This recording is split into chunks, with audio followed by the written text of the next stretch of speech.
How many people were robbed of a decent retirement? All right, so I'm working on my book, my new book, Reverse RMD Retirement Method or whatever. I haven't figured out a name for it. I can't help but wonder how many people said, I can't retire out of fear of running out of money. And then, lo and behold, they died at 65 or their wife died at 69 and just they did not have enough time to enjoy their time together. Look, I deal with widows and widowers all the time whose spouses died at 49, 52, 35 and stuff like that. And there's not much you can do about that. They shouldn't. There's no way they're going to be able to retire at 52. Well, I should say that. At 39, not likely to happen. And that stinks, man. But let's just say you're 62 and your wife is 58. Like your buddy Josh in Charlotte. I'm 4 years older than her. And you're sitting there thinking, man, I don't feel that good. I'm getting heavy. I'm losing sleep because I just got so much stress about retirement, so much stress at work, and just my blood pressure. They got me on these statins. They got me on this, that, and the other.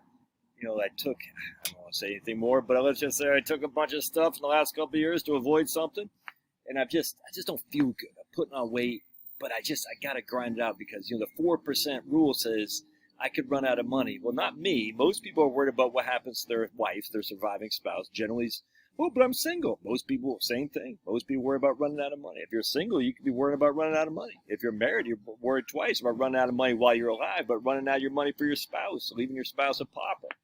You're like, man, what do I do? What do I do? You see what I'm saying? And I'm just going to keep working, keep grinding.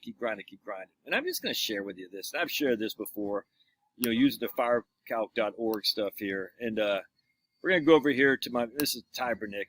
He didn't run this website. I'm sure he doesn't. But this is based on his reality retirement spending, that came out. I've talked about this a million times. I'm not going to get to it here. But we're going to compare two retirement plans. One is you have a steady increase in the rate of expenditures from 60, basically 30 years. From 65, 60 until you're 30 years later at 95, 90. Each and every year adjusted with the CPI, which frankly is just so freaking stupid because why does CPI doesn't affect you?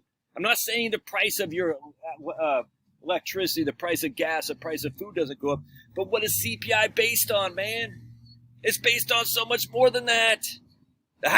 It's so doggone frustrating. Transportation, to buy or lease a new or used vehicle is 17% of CPI. Are you buying or leasing a new or used vehicle this year? No? Then why is transportation part of your annual year-over-year CPI? It makes no doggone sense.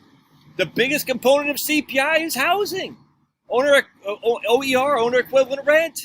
You own your house outright. Yeah, but how much does it cost to rent your house? I'm not renting my house. But if you did, what would it have to do with my individual CPI? Well, And then on top of there's another component of housing, which is rent itself. You actually, like 7% is going to pay rent. Well, not only I'm not renting my house to myself, I'm not renting. So basically 50% of CPI I'm just chucked because it's just not relevant to retirees or me. So freaking stupid. Anyway, I forgot why I got off that tangent. But let's just go back. That's not saying there's no inflation. Like people always say, hey, have you seen the price of gas lately? You seen the price of eggs? I'm like, well, the price of eggs? Yeah, I just got eggs at $3.99 a dozen. I don't know. But I get it. The price of food. Dude, I got 4 kids. Dude. Give me a break. You know what I'm saying? I know what it costs to feed these knuckleheads. You know what I'm saying? I know that my property, not my property tax so much, my homeowner's insurance, my auto insurance, my flood insurance. I know all these things are going up 100%. That's a different measure of inflation than CPI. That's what I've been trying to say. Using CPI as your default measure of inflation is just simply dumb because CPI does not affect you specifically. That's not to say there are other things that are going up. I'm not saying that, but my goodness, my friends. People said, I had a guy just posted, hey, but Josh, they're going to cut Social Security. I'm like, oh, why? Because don't you know the price of goods are going up and the government can't keep printing money, blah, blah, blah. All right, so anyway, let's go to this. Here we got a guy who's got 750,000 schmackaroonies. He needs 30 years of retirement. He's going to spend 4%. All right, so that's this guy. We're going to use historical rates of return. We're going to come here. We're going to hit this. It's firecalc.net or .com. I thought it used to be .net. I guess it's .com now. And what we're going to do here, we're going to kind of come back here. We're going to go to spending models, and we're going to show you that we're going to use constant spending power. All right, future spending will be the same as the enter above, adjusted for inflation. This keeps the approximate spending power constant during the lifetime of retirement. Then we're going to hit this button, submit, and we're going to submit it, and FireCalc's going to calculate. And using historical rates of return, we have a portfolio that has, let me just, oops, almost out, man. We have a portfolio that's, what I have in here, portfolio, I think that's 60, just cycling. So I'm just going to, it's a 60-40 portfolio of the long-term averages of the S&P 500 and intermediate to long-term government bonds. That's all we're doing. And what you see here is on, if we're doing 4% a year adjusted each and every year with CPI, going back to 1926 or 1887, I forgot. You see 4% of the time we ran out of money. All right, so, oh my goodness, I won 100% of the time. 5 cycles failed out of the 124 cycles you had. Now, again, as I always talked about, this isn't statistically relevant. It's just not, my friends. I know some people argue me to the blue in the face. Look, I just follow what my man Michael Edison says, who's literally a mathematician. I'm not going to say a genius because I don't think he'd want me to say that about him. But this guy says, look, if you're having, to be statistically relevant, it's got to be random. And if we're using running years where year 1 through 30 is the equivalent of 96% the same as year 2 through 31, year 3 through 32, that's not statistically relevant. We just don't have enough independent calculations for statistic relevance. However, we are saying if we ran 124 retirement cycles, going back to, I forgot what it was, 1926 or 1881, we have 124, and of that kind, 5 times fail. All right, so 5 times fail. So people are like, oh my goodness, that's still 5 times fail. And then we're going to come back here, and we're going to say, what if we did 5% a year? All right, I don't know what 5% of 750 is, so let me calculate it. So that's 37,500. So we're going to adjust this to make it 37,500. Boink, boink, boink, boink, 37.5. Then we're going to hit this guy right here, and we're going to come over here for our results, and we're going to see that you failed 39 times. So you had a 68.5% probability of success. So you're like, oh, I can't do that. Oh my goodness, I can't retire. Just a couple more years at work, and this time it'll be 2 more years at work. It'll make the difference. All right, so, but then we say, okay, but how about if we actually look at the data? Is there any evidence that people spend more adjusted with each inflation each and every year in retirement? The answer is there's just not any. There might be some anecdotal evidence. That's fine. I got no problem with anecdotal evidence, but don't assume that for everybody for using anecdotal evidence. So we're going to use the Ty-Bernanke model here. We're going to hit spending model.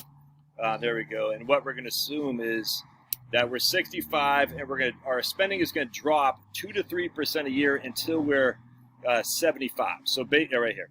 So if selected this option, reduce your inflation-adjusted spending by 2 to 3% a year, and then stabilize at 76 to keep up with inflation. So basically, if the first 10 years of retirement spending goes down, and then it goes up with inflation at 76. I completely disagree with that scenario, but I want to point out that scenario is more likely than the continual adjusted spending at 100%. Because I don't think actually, A, your spending will drop that much in the first 10 years of retirement. B, I also don't think your spending is going to stabilize at 75, 76 years old with inflation. I think it's the exact opposite, actually. But let's see. So we're going to run that, and you're going to see what happens with Bernanke here. One second. Yeah, we're going to use right there. I'm going to submit, and then this will show. Now, as you can see here, we have a 100% success rate, and we're leaving on average $1.783 million. All right, so just running those 2 separate models. All right, one is constant, and that was the 5% retirement. I think it was 5. Did I have that still in there? Hold on a sec. That was with a 5% withdrawal rate. Let's go back here. Yeah, 5% withdrawal rate. And even the 5% withdrawal rate on Bernanke's, reality retirement spending, you never ran out of money using historical rates of return, 60-40 stocks to bonds, and the first 10 years your spending is going down, but after that it just goes up with inflation, which again, that's kind of like the retirement spending smile, which I just don't like. But be that as it may, so one guy who's 62 years old says, I can't, I got to dig those ditches until I'm 65 because then I'll be safe. And it's just not true. I mean, it could be, I don't know, but my goodness, man, how many people have been denied their right to retire based on faulty models? It's disgusting. Don't let that be you. Look at the data and say, you know something, and get on your knees and pray. God will give you guidance. If you hear in your mind like, I'm not so sure, then keep digging the ditches. I got no qualm with that. But you might hear something else. Prayer is always the first priority. All right, love your thoughts. God bless. We'll see you.